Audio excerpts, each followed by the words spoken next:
If you didn't know, recently I went to America. You probably do know because I haven't stopped banging on about it since I got back. I didn't go there specifically for video games, but while I was there I did have a little look around. If I had gone to America specifically to look for video games, I wouldn't have gone to Orlando, because that place is quite barren when it comes to video game stores. They don't really have that many individual, like independent, I guess, video game stores. They have a couple, not many. They have Gamestop, obviously. Not that the Americans like Gamestop. I don't have any preference whatsoever because it's not something that's local to me, obviously. They have things like Target and Walmart you can go into and have a little look around as well, as maybe some charity shops. I think Goodwill is their biggest one. I didn't actually go into a Goodwill. And they have a few flea markets and things dotted around the place, which I did go into and have a little look around. They are very, very different to what we get over here in the UK. But no, I went there for the theme parks. I went there for Disney, Universal, and of course, Halloween Horror Nights. If you don't know anything about Halloween Horror Nights, honestly, I could sit here and talk about it for half an hour, 3 days even, but I won't do, because I don't know if you're interested and I don't want to waste your time. But I will say that if you ever get the opportunity to go to Halloween Horror Nights, even if you're not a horror fan, I would highly, highly recommend it. It is a fantastic experience. Like I said, whether you like horror or not, I mean, I wouldn't say it doesn't make a difference, because it absolutely will make a difference. If you're into horror movies and TV shows and the whole lore of the whole thing, then you will absolutely love it. Even if you don't like jump scares, even if you hate people jumping out at you, you will get used to it to a certain extent, and you'll just enjoy the experience for what it is, because I wasn't looking forward to that aspect of it. It's 10 haunted houses, each one themed around a different thing, so I think it's like 4 or 5 based on like TV shows and movies and stuff, and then they have 5 or 6 based around sort of Universal monsters and a few of the other like stories they've created over the years through Halloween Horror Nights, and it's just phenomenal. And I was going through the first house and I was thinking, I'm going to get jump scared. The first house I did was Stranger Things, because I am a huge Stranger Things fan, and I just wanted to get that done. I wanted to make sure that that was the house I could do more than once, and it wasn't scary. There were things jumping out at you, demogorgons and stuff, but it was just that you're walking through basically season 4 and you walk through Eddie's trailer, and it's just like, wow, I'm actually in the TV show. It's so good. The set design is unbelievable. Anyway, with that being said, theme parks were amazing. Loved every single second of it. Absolutely want to go back next year and do the next year of Halloween Horror Nights. Don't know what is going to be there, but I look forward to watching all the leaks and finding out what is going to be there, and maybe I could get to one of the independent video game stores, because while I was there I didn't get to go to them. They were a little bit too far away. They're not actually like on the main drag, if you will. International Drive is the main strip, if you will, and I say strip, it is miles long, okay? So it's not like every single inch of this is covered with stores and things. There are big gaps, and that is just America in general. They don't have like town centres like we do. We're going to go to Target for my very first trip into a sort of video game environment. Now, Target isn't amazing for video games, or at least this one isn't. And I will say that recording and filming in the US, I didn't really know any of the rules. I got looked at quite a lot and got told not to in one store as well. So yeah, the clips are going to be a little bit weird, but I just wanted to have a little look at the prices and how they display video games and the kind of thing that is on offer, because I've been to America a few times and I never really looked at video games too closely. I didn't really know the sort of recent prices of new releases back home either, so at the time I didn't know whether these were good or bad deals. I saw $50 there for the new Assassin's Creed, which at the time was probably decent. Now in Black Friday you can get it even better. And I was having a little look at some of the games that you don't often get over here either. So, of course, Need for Speed Unbound is one of those games I've seen a lot recently on offer, but $50 was just too expensive. But NHL, we don't really get NHL over here. I mean, you can buy it, but if you go into a store, you probably won't be able to find NHL 24. It's just not something that we regularly stock here in the UK, and it's mainly because hockey isn't that big over here compared to the States. So $70 for that is a lot of money. MLB The Show which is another one, again, this time $50. The difference between that and the PS5 version was $20, which is a brand new release, newish anyway. But for the difference to be $20 from platform to platform does beg the question: how much longer will Xbox keep releasing physical copies of games? And then I had a little look at the Switch, and there was a few things that half caught my eye. You know, Mortal Kombat on the Switch is something that I actually quite like to pick up, but obviously I'm not going to buy the US version when I can get it in the UK through a Black Friday sale. And that's another thing as well. When I was looking around these stores, I don't know why I didn't think about it before I went, but it dawned on me quite quickly that if I do pick something up here, I've got to make sure that it's not region locked, because obviously that is something that would really annoy me. But the other thing is, it's going to have the ESRB logo on the front of the case. So when you've got your games on the shelf and they're all in uniform, and of course I live in a PAL region, as we probably all do, or nearly all of us do, so all our games are PAL and they all match each other in terms of the rating. So when you pick up an ESRB, it's a little bit jarring to have that next to one that isn't. It just doesn't look right. And if you're into that sort of thing where you want everything to be as uniform as possible, and I am that person, I didn't really want to pick up anything unless I absolutely knew that I couldn't get it in the UK, or at least easily get it in the UK. Maybe there wasn't a UK release of said game, or it was a lot cheaper over there than it is here. So I was kind of hoping maybe I could find something that was a little bit more expensive here in the UK, and then sort of bring it home and maybe sell it for a profit, use the profit to get something that I wanted. But incidentally, I didn't really find anything like that, and there wasn't really anything that jumped out at me that screamed, I'm cheap, buy me, put me in your collection, or you don't see me that often, buy me, put me in your collection. I was tempted by an NHL, I won't lie to you. Not necessarily the newest one, because I haven't played an NHL game properly for a long time, but I didn't pick it up. In fact, I picked up just one game when I was in the US. Before I get to that though, before I went to the US, I actually went into CEX and I spent some pennies on some video games. Now, I've already shown these off in a video previously, so I'm not going to dwell on it. I'm just going to show you just so that we're all up to speed. I went in and I spent £5.50, so the figure at the moment, or at least the figures I should say, are on screen for you. I can't remember what they are off the top of my head because it's been a few weeks since I've looked at them, but that's how much profit we have in the series from the things that we've bought and sold, and that's how much money we've spent on video games in total. So you can see that we are still doing this for free, which is the main goal. But for £5.50, I picked up 3 Xbox 360 games. We are going to be moving away from 360 just a little bit going forward, and I'll talk about that maybe at the end of this video or at the beginning of the next video, where I'm going to go into CEX in detail. I picked up Legends of WrestleMania for £1.50.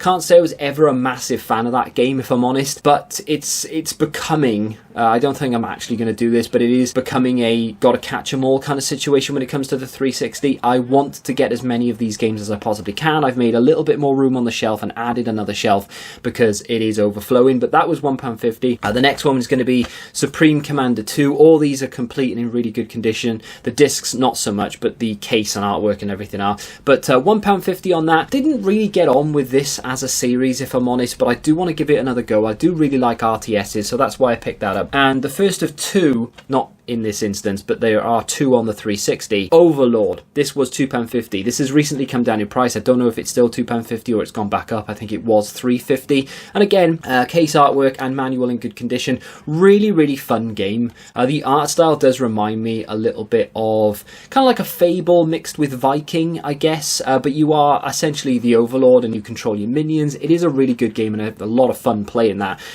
Didn't really play too much of the second one, despite loving the first one. I don't really know how that happened, but for those for that £5.50, I picked up those 3 games. Like I said, I just wanted to catch you up to speed. You probably already have seen them in another video anyway, but they will go into the collection now. And I did mention just briefly that I think I'm going to stop buying 360 games for a little while, and I think I will because it's currently Black Friday week.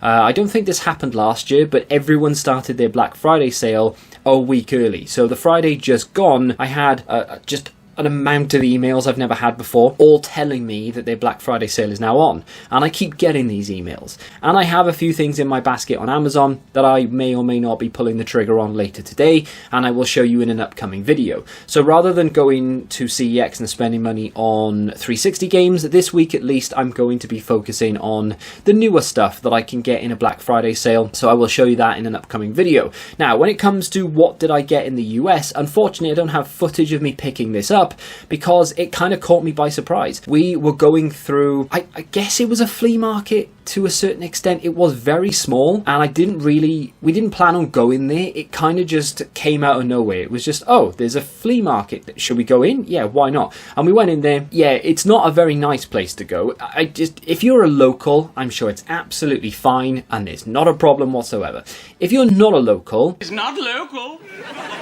Look here, we're very proud about the town. This is a decent town and a local shop. Things can be a little bit scary in the US because things are different, and it's just everything's a little bit backwards that we're not used to. Crossing the road, for example, they don't just walk across the road in the US. You have to go to an actual crossing to cross the road, and even they can be a little bit confusing. Not once did I see someone just walk across the road randomly when there was a gap in traffic. Here in the UK, you don't even look, you just walk, and whatever happens, happens, right? But in the US, you do not do that, because you can get done for jaywalking, right? But that's not really a thing here. Anyway, going into the flea market, a little bit like people looking at you, I think they can just tell that you're not local. This is a decent town and a local shop. There's nothing for you here. You're looking around, and I see a very small table with some video games on, and I see something that I've actually wanted for a while. It's a bit of a weird one, this, because I knew I wasn't going to get the full package, and I might as well just show you what it is right now. This is, on the Switch, the Resident Evil triple pack. Now, as you can see, ESRB, so it's not going to look great when you pull it out, and you can have a little look and you see this, and obviously the rest of the Switch games I have are all PAL. This is the triple pack though. This is Resi 4, 5 and 6, kind of, because it's not really Resi 4, 5 and 6, and it's not the remake, or the remaster, if you will, of Resi 4. This is the original Resident Evil 4 that has just been ported over to the Switch, and from what I've played of it so far, it plays absolutely fine. There's no, I mean, you wouldn't imagine it would have any sort of stuttering or lag or anything like that, because it is a GameCube game essentially that's been ported over to the Switch, right? So the Switch is more than capable of playing it. It's not like I'm playing Roller Coaster Tycoon that's been created for the Switch, or rather created for next-gen consoles and then ported over to the Switch, and it just can't handle too many things on screen at once.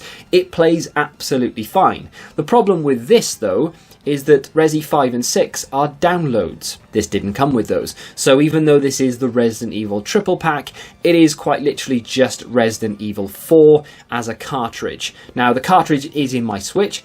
So with that being said, how much did I spend? Why did I buy it if it's just one game, even though it says a triple pack? And do I regret buying it? Well, I don't regret buying it. This was $14.99. I say $14.99. That's dollars, right? So it's not quite that much in pounds. The conversion is pretty god-awful, I would say at the moment, but it's been like that for a while. I thought that was really good. And I did have a little look to see how much you had to pay to get this in the UK. And you're looking around £40 for the brand new and sealed version. Now, it is my understanding, though, that even if you were to buy a sealed copy of this and you do get the download codes, you would still need a US Switch account in order to download them, or Nintendo account. I don't know how true that is, because obviously I don't have them, I can't test it, right? So it might be a case of, even if the codes were in this and unused, I still wouldn't be able to download them unless I either switched I don't think you can switch a Nintendo account, like region, so I'd have had to create a new account, and that would have been a pain in the ass anyway. But for 15 quid, if you buy this pre-owned on eBay, you're looking at still around 30. So the fact that I got it for less than half of that, I'm happy with it, right? It's not the end of the world. I have Resi 4, even though it is the triple pack artwork. It's only the one game. It is a little bit annoying, but at the same time, I'm happy with it. I am a little bit disappointed in my US experience when it comes to video games because of the location that I visited. Okay, so if I'd gone to anywhere else in the US, I'm sure I would have had far more success and I would have had far more footage to show you as well. The other thing was, if I went to an independent video game store, I was thinking about this. If I saw like some sort of Mega Drive game, would I want to pick it up? Because it wouldn't have said Mega Drive, it would have said Genesis. And the artwork is just that little bit different. So every Mega Drive game I have on my shelf has that on the spine essentially, right? So you have the Mega Drive written there. You look at the front, it says Mega Drive at the top. The back of it says Mega Drive as well. It's all pretty uniform.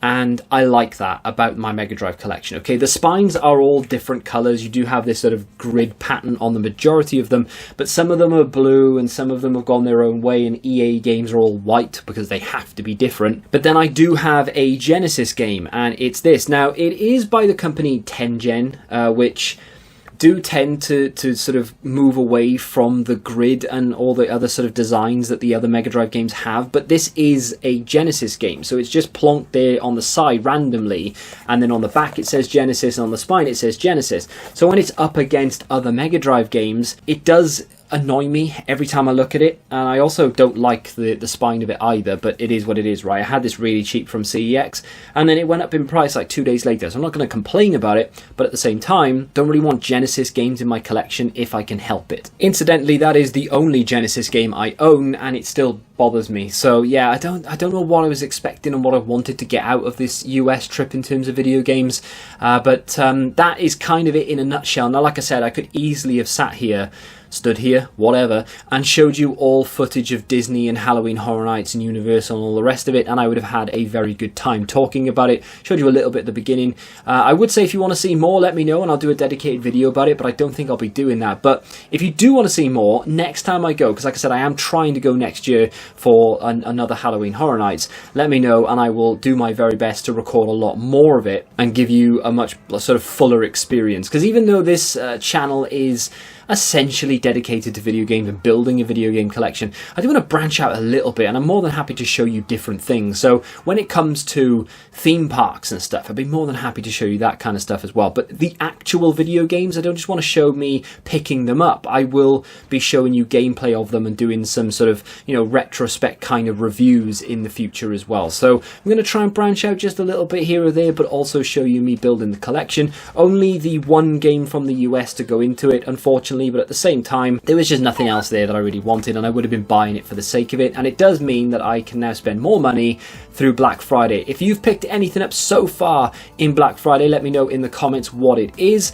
If you're looking forward to that video where I go through the games that I may or may not pick up, get your advice, and then show you what I've picked up, because that's kind of what I want to do. There are a few games that I've been umming and ahhing about and I can't quite make my mind up, so you can expect that either tomorrow or the day after. And if you want to check out a video from me where I maybe go into a CEX store, have a little look around and pick up some games, you can click here. Until the next time, goodbye.